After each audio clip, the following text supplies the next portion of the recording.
കേരളത്തിലെ ഒരു ചെറിയ ഗ്രാമത്തിൽ അനന്യ എന്ന പെൺകുട്ടി താമസിച്ചിരുന്നു.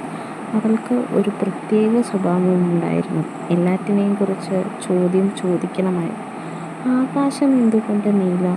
നക്ഷത്രങ്ങൾ എങ്ങനെ തിളങ്ങുന്നു?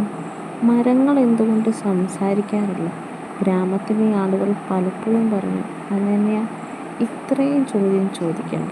പക്ഷെ അവൾ ഒരിക്കലും നിർത്തിയില്ല. ഒരു ദിവസം വീട്ടിന് പിന്നിലെ കാട്ടിൽ അവൾ ഒരു പഴയ മഴവാതിൽ കണ്ടു.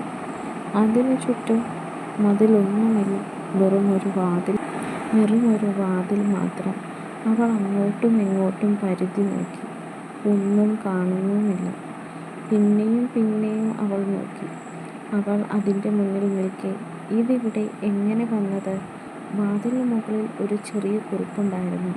ചോദ്യം ചോദിക്കുന്നവർക്ക് മാത്രമേ ഇത് തുറക്കൂ. അനന്യ ആലോചിച്ചു, ഞാൻ എന്തു ചോദിക്കണം? സാവധാനം അവൾ പറഞ്ഞു, എനിക്കറിയാത്തത് എന്താണ്? അപ്പോഴേക്കും വാതിൽ മന്ദമായി തുറന്നു. ആകാശത്ത് ഒരു വിസ്മയ ലോകം. വലിയ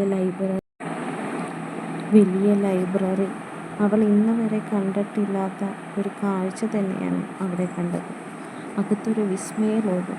വലിയ ലൈബ്രറി, അനവധി പുസ്തകങ്ങൾ, നക്ഷത്രങ്ങളുടെ ചിത്രങ്ങൾ, ഭൂമിയുടെ മോഡലുകൾ, രഹസ്യങ്ങൾ നിറഞ്ഞ മുറികൾ.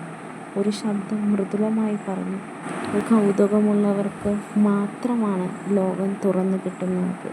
അനന്യ തിരിച്ചറിഞ്ഞു, വാതിൽ പുറത്തല്ല, മനസ്സിലാണുള്ളത്. ആ ദിവസത്തിനു ശേഷം ഗ്രാമത്തിലെ ആളുകൾ അവളെ ചോദ്യങ്ങളുടെ രാജ്ഞി എന്ന് തന്നെ വിളിച്ചു.